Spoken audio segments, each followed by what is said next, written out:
তবে জাহান্নামে যাওয়ার কারণ কি কোনো জায়গায় উল্লেখিত আছে? আমি কয়েকটা কারণ বললাম, এরপরে আর এক জায়গায় চলে যাচ্ছি, ভালো করে শুনে নেন। আল্লাহ রাব্বুল আলামিন বলেন, ফি জান্নাতিন ইয়াতাসাআলুন আনিল মুজরিমিনা মা সালাকাকুম ফি সাকার ক্বালু লাম নাকু মিনাল মুসাল্লিন। আল্লাহ রাব্বুল আলামিন বলেন, জাহান্নামীরা জাহান্নামের ভিতরে চিৎকার করে যখন কান্না শুরু করবে, তাদের চিৎকার কান্নার আওয়াজে জান্নাতীরা অতিষ্ঠিত হয়ে জান্নাতীরা বলা বলি করবে, চল চল চল।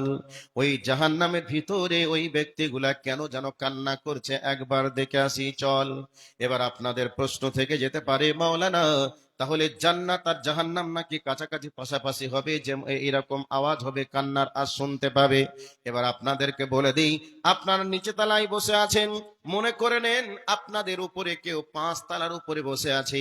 ওই 5 তলার উপর থেকে নিচের মানুষ যদি একই সঙ্গে 20-30 জন যদি চিৎকার করে আওয়াজ করে কান্না করে, তাহলে ওই 5 তলার উপর থেকে মানুষগুলা শুনতে পাবে কি পাবে না? বলুন, পাবে কি পাবে না? আরামসে পাবে। এই অবস্থায় আল্লাহ রাব্বুল আলামিন বলেন, জান্নাত থাকবে উপরে আর জাহান্নাম থাকবে নিচে। তবে জাহান্নামীদের গলার কণ্ঠের আওয়াজ এত জোর হয়ে যাবে, এত জোরে চিৎকার করে কাঁদবে, ওই চিৎকার আওয়াজে জান্নাতীদের কান পর্যন্ত পৌঁছে যাবে। এবার জান্নাতীরা বলবে, চল চল একবার দেখে আসি কি কারণে ওরা কান্না করছে, কি হয়েছে বল। এই অবস্থায় ফি জান্নাতি ইয়াতাসাআলুন আনিল মুজরিমিনা মা সালাকাকুম ফি সাকার। জান্নাতীরা যখনই জিজ্ঞাসা করবে, কোন অপরাধে তোমরা এই সাকার নামক জাহান্নামে এসেছো, কি হয়েছে বলো, কি অপরাধ তোমরা করেছিলে?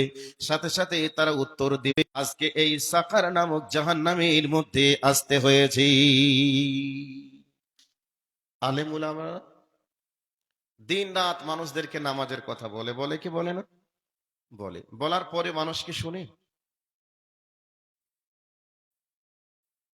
এই জায়গায় একটা উদাহরণ দিই, আপনারা কি আমার কথা ক্লিয়ার বুঝতে পারছেন তো? খারাপ লাগছে তাই না?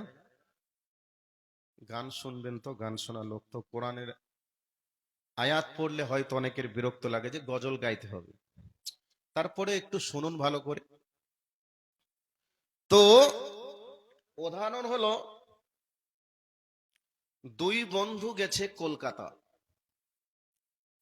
এবার কলকাতায় মার্কেটিং এর কাজ করে সারাদিন ক্লান্ত হয়ে বাড়ি আসবো, এই ভাবনা চিন্তাটা করতে করতে এক বন্ধু আরেক বন্ধুকে বলছে, ভাই সারাদিন ক্লান্ত হয়ে গেছি, আবার বাড়ি যাব, ট্রেনে সিট পাবো কি পাবো না, চলো আজকে কলকাতায় কোন একটা হোটেল ভাড়া নিয়ে রাতখান থেকে যাই, ক্লান্তটাও কেটে যাবে, আগামী সকালে আমরা ট্রেন ধরে বাড়ি যাব। এরকম হয় কি হয় না? হয়। তো দুই বন্ধু, তার মধ্যে একজন বন্ধু একটু তুতলা টাইপের, একটু কথাটা অস্পষ্ট তুতলা টাইপের।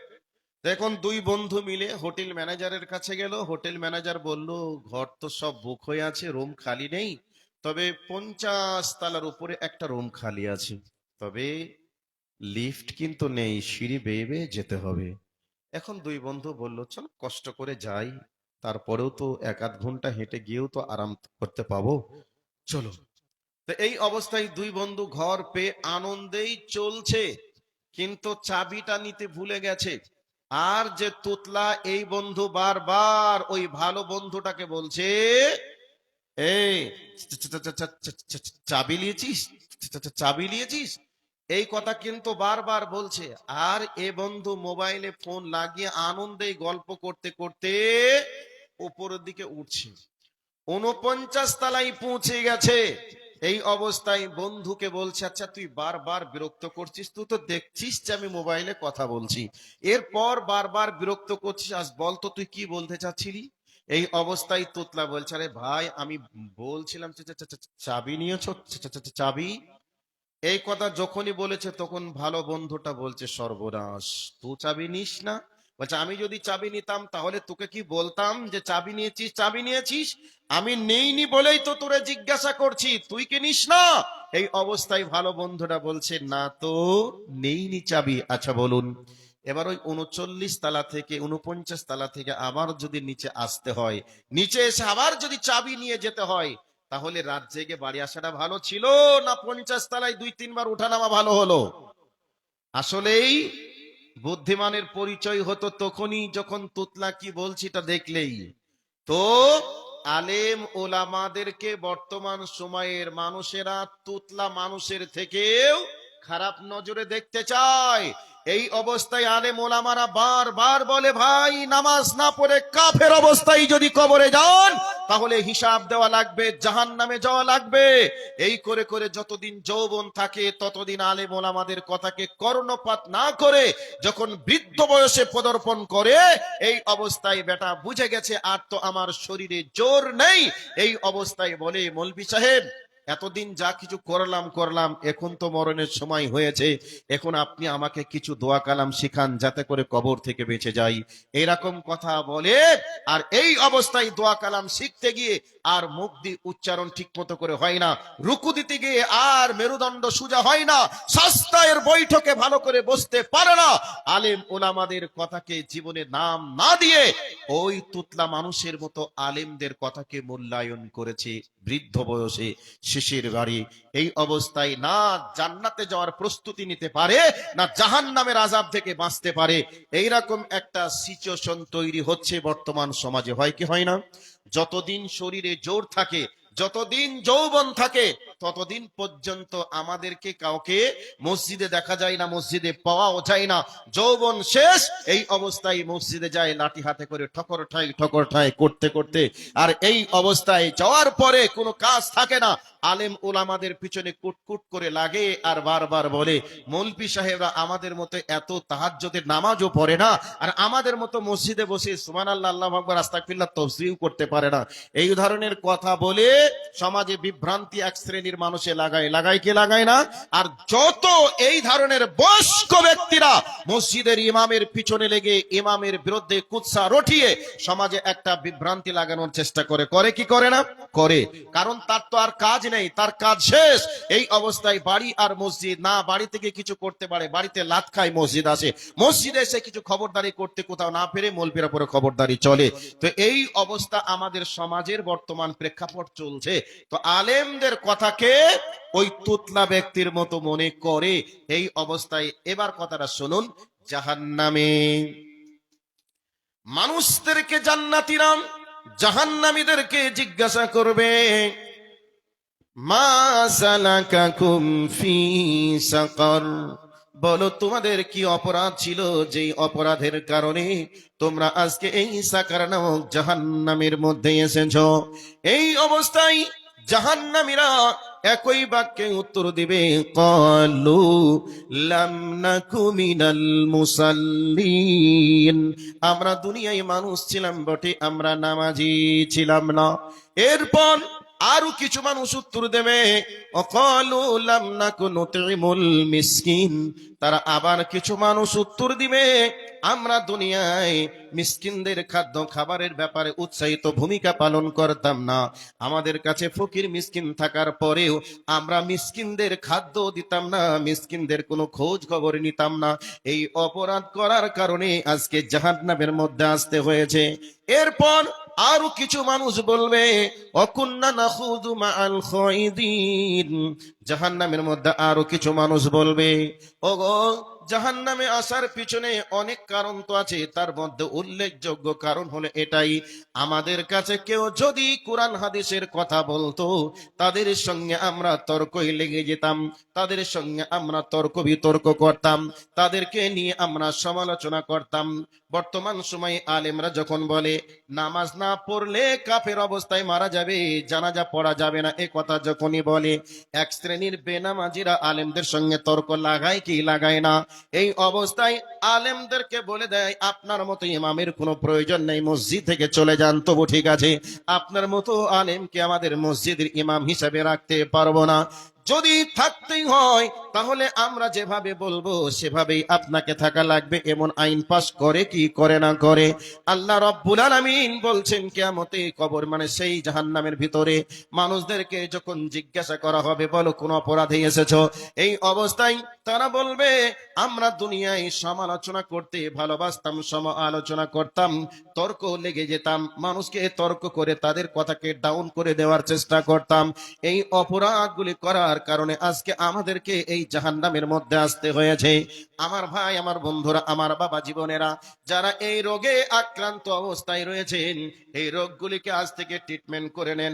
আর জিন্দিগিতে আমরা যেন আমাদের দেহের ভিতরে বা আমাদের মনের ভিতরে এই রোগ নিয়ে আমরা যেন আর রাত পার না করি, দিন না পার করি। কারণ আজ আছি কাল না থাকতে পারি, কাল আছি পরশুদিন না থাকতেও পারি, চলে যেতে হতেই পারে। অতএব আমাদের জীবনের সমস্ত বদ অভ্যাসগুলিকে ত্যাগ করা লাগবে। কোরআন থেকে এতক্ষণ পর্যন্ত কিছু কথা আপনাদেরকে বললাম, এরপরে আপনাদেরকে একটা হাদিসে নিয়ে চলে যাই, তারপরে আমি আবার কোরআনের আয়াতের দিকে আসব। আল্লাহর নবী জনাবে মুহাম্মদুর রাসূলুল্লাহ সাল্লাল্লাহু আলাইহি ওয়াসাল্লাম বলছেন, ইউতাবি জাহান্নামা ইয়াওমা ইযিন লাহা সাবউনা আলফা জিমামিন। আল্লাহর নবী বলছেন সেই কঠিন কিয়ামতের দিন জাহান্নামকে টেনে ধরে নিয়ে আসা হবে। জাহান্নামের মুখে থাকবে ৭০,০০০ লাগাম, ৭০,০০০ লাগামের সঙ্গে থাকবে ৭০,০০০ ফেরেশতা। তাহলে ৭০,০০০কে যদি ৭০,০০০ দিয়ে গুণ করা হয় ক কোটি হতে পারে? যত কোটি হবে তত কোটি ফেরেশতা জাহান্নামকে টেনে এইভাবে ধরে থাকবে। এবার আপনারা বলবেন কেন ধরে থাকবে? এবার আপনারা নবীজির হাদিস থেকে শুনে নিন। নবীজি বলছেন জাহান্নামের চোখ আছে, অপরাধী ব্যক্তিদেরকে জাহান্নামে হাসরের ময়দানে দেখতে পাবে। হাসরের ময়দানে জাহান্নাম যখন অপরাধী, পাপাচার, দুর্নীতিবাজ, কুকর্মকারীদেরকে দেখবে, দেখার পর জাহান্নাম রেগে লাল হয়ে যাবে, টকবক টকবক করে ফুটবে। তার উদাহরণ একটা দিয়ে দেই। মনে করে নিন কেউ কারোর বাপকে মার্ডার করেছে, মার্ডার করার পরে এখন ওই মার্ডার যে ব্যক্তি করেছে সেই ব্যক্তি আপনার চোখের সামনে দিয়ে হেঁটে চলে যাচ্ছে। আচ্ছা বলুন তো, এই অবস্থায় ওই ব্যক্তিকে দেখার পরে আপনার শারীরিক অবস্থা কেমন হবে, আপনার মানসিক অবস্থা কেমন হবে আপনি একটু বুঝে নেন। ঠিক তেমনি ভাবে জাহান্নাম অপরাধী ব্যক্তিদেরকে দেখবে, দেখার পর অপরাধীদের প্রতি এমন রাগান্বিত হবে, রাগান্বিত হয়ে জাহান্নাম বলবে তোর এত বড় সাহস, এত বড় ক্ষমতা যে আমার আল্লাহর জমিনে বসবাস করেছিলি আর আমার আল্লাহ রব্বুল আলামিনের আইনকে না মানিস নাই, আয় তো আমার ভিতরে দেখি তোর কি করতে পারি। এই রকম করে জাহান্নাম তাড়িয়ে চলে যাবে অপরাধীদের দিকে। এই অবস্থায় জাহান্নামের ফেরেশতারা জাহান্নামকে টেনে ধরে বলবে, ও জাহান্নাম, এখনো পর্যন্ত আল্লাহ পাকের অর্ডার হয়নি, তোমার ভিতরে কাকে দিবে? অতএব তুমি শান্ত হও, শান্ত হও। এই করে করে জাহান্নামকে টেনে হিচড়ে ধরে জাহান্নামকে হাসরের ময়দানে নিয়ে আসা হবে। আর জাহান্নাম এভাবে টকবক টকবক করে রেগে ফুটে লাল হতে শুরু করবে।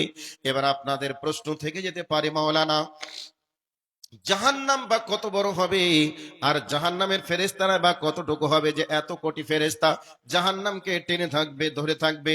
তাহলে জাহান্নামের ফেরেশতারা কি ছোট্ট ছোট্ট হবে? জি না না না, ছোট হবে না, বরং এত বড় হবে। আর জাহান্নামী ফেরেশতাদের এত শক্তি হবে, শক্তির বর্ণনাটা শুনে নেন।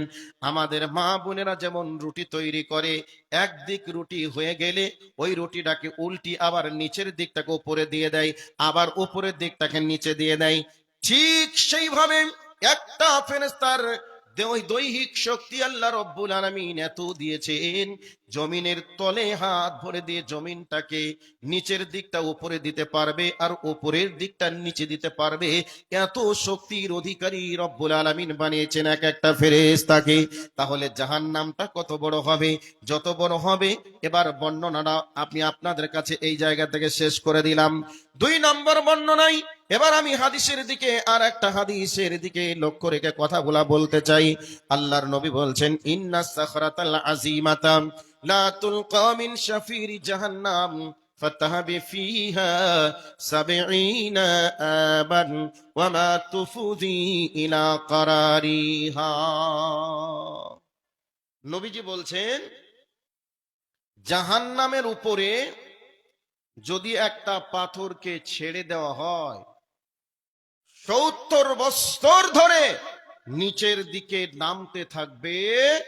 70 বছর অতিক্রম হয়ে যাওয়ার পরেও ওই পাথরটি জাহান্নামের তলদেশে পৌঁছাতে পারবে না। ওমা তুফদি ইলা করারিহা, জাহান্নামের তলদেশে পৌঁছাতে পারবে না।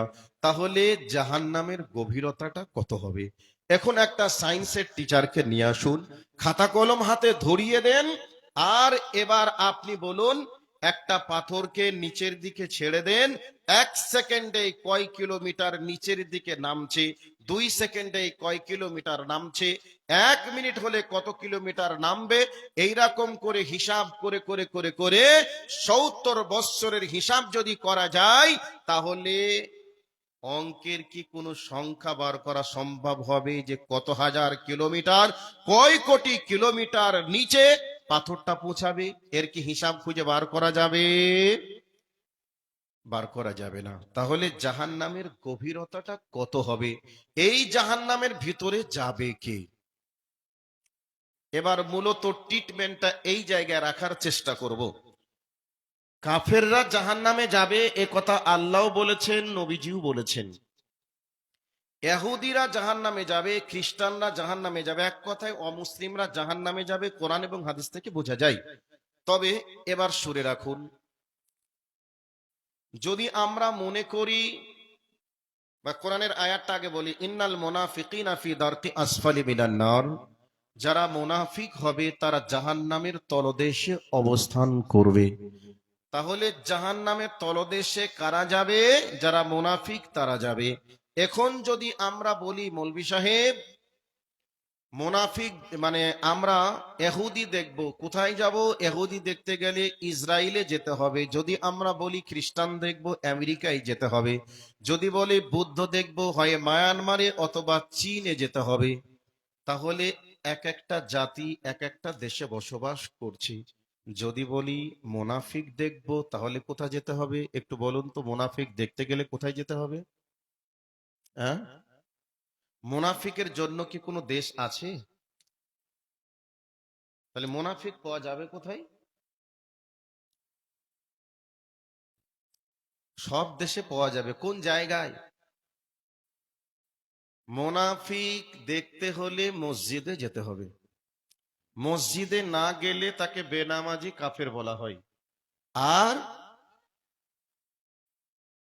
রসুলের পিছনে যারা সালাত আদায় করত, এরপরে রসুলের বিরুদ্ধে যারা কুমন্ত্রণা যোগাতো, রসুলের পিছনে সালাত আদায় করার পরেও রসুলের গোপন তথ্যগুলি যেগুলো যারা প্রকাশ করত, তাদেরকে বলা হয়েছে মুনাফিক।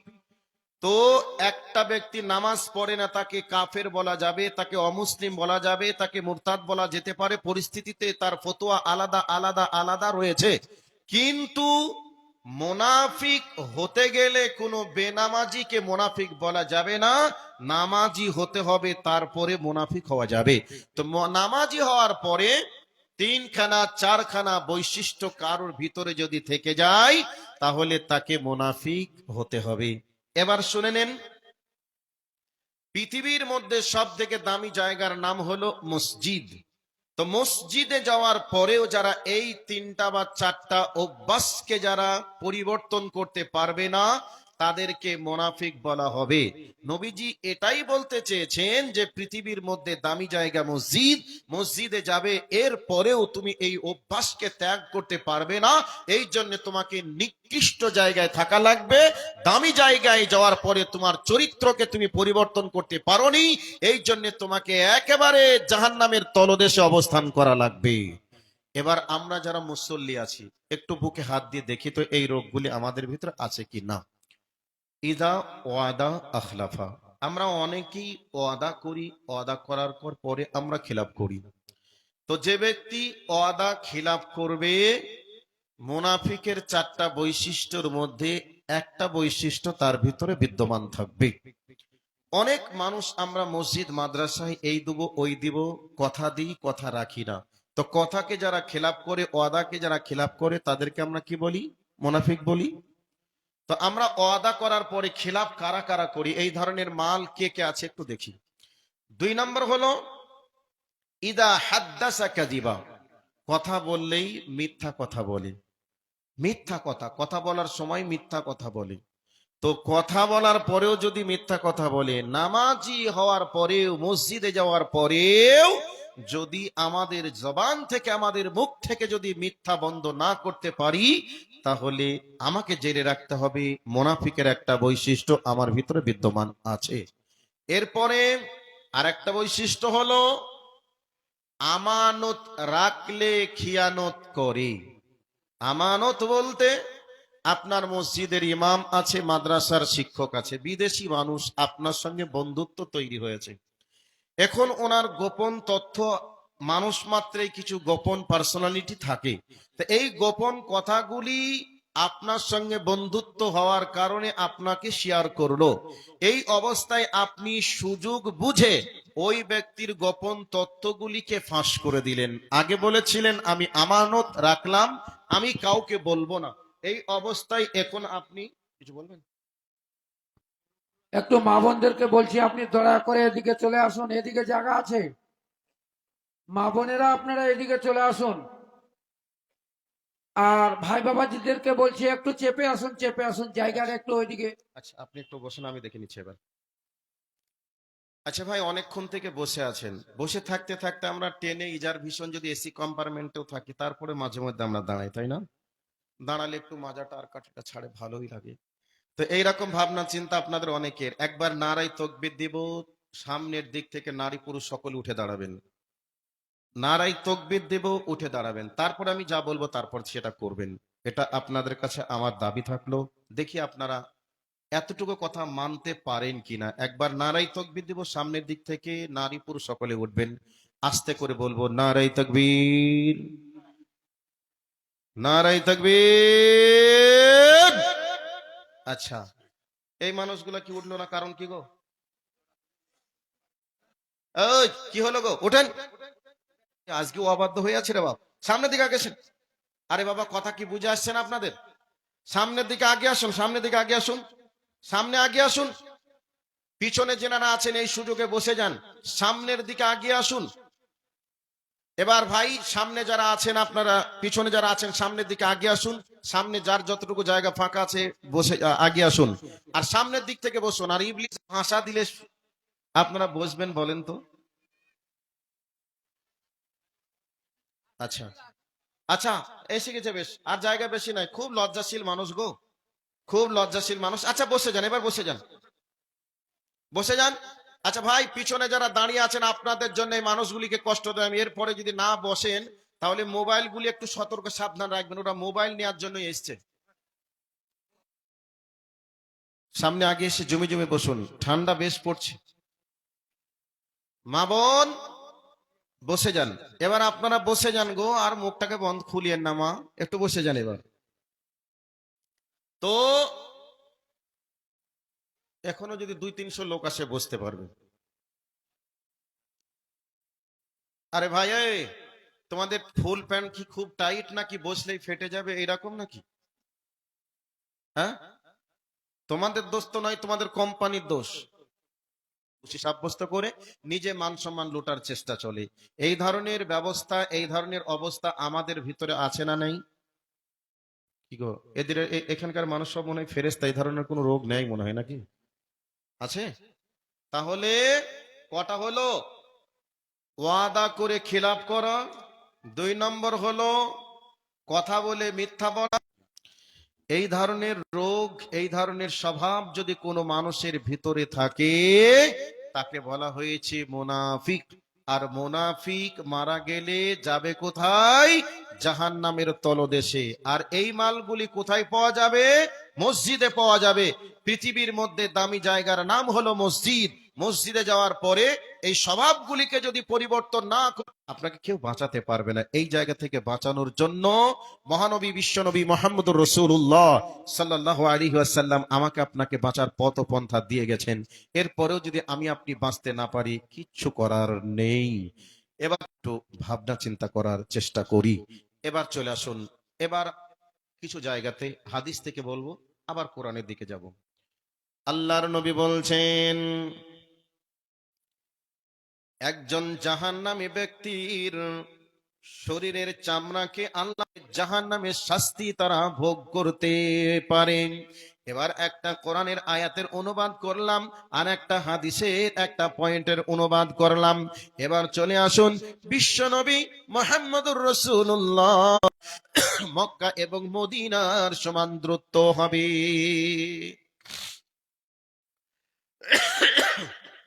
তো মক্কা থেকে মদিনার সমান দূরত্ব হবে, যে জায়গায় বসে থাকবে বসার জায়গাটা।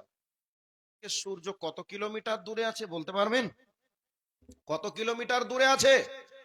15 কোটি মাইল দূরে আছে। এ কথা আল্লাহ রসুল বলেন নাই, বলেছে নাকি আমি জানি নাই, কিন্তু বিজ্ঞান প্রমাণ করছে পৃথিবী থেকে 15 কোটি মাইল কত কিলোমিটার দূরে আছে। এ কথাগুলি বিজ্ঞান বলেছে, অন্ধের মতো বিশ্বাস করেছি। আর আল্লাহ রসুল যে কথাগুলিকে বলেছেন, ওই কথাগুলি বলার সময়, বিশ্বাসের সময় আমরা বুদ্ধিজীবী হয়ে যাই। এটা কি বিশ্বাস করা যায়? আরে মানুষে তৈরি করেছে বিজ্ঞান গবেষণা করে। এই মামুর বেটার কথা তুমি যদি বিশ্বাস করো, তাহলে আল্লাহ এবং আল্লাহ রাসূল যে কথা মক্কা এবং মদিনার সমান দূরত্ব হবে। মক্কা থেকে মদিনার দূরত্ব হচ্ছে 480 কিলোমিটার।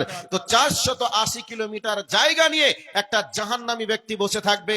তার এই কাঁধ থেকে এই কাঁধের দূরত্ব হবে একদিনের রাস্তা। দ্রুতগামী প্রাণী একদিন ছুটতে থাকবে। এত বড় তার দেহের আকৃতি হবে, এত বড় দেহের আকৃতি হবে বলেই তার উপরে এই নিষ্পেষণ চলবে, তবেই এই শাস্তিকে সে লোড নিতে পারবে। কাজেই আমরা 60-70 বছর আলোচনা করেছো, এর প্রস্তুতি তোমার কাছে কি আছে? এর ভাবনা চিন্তা আমার আপনার কাছে কি আছে? অথচ আপনার বাসুরা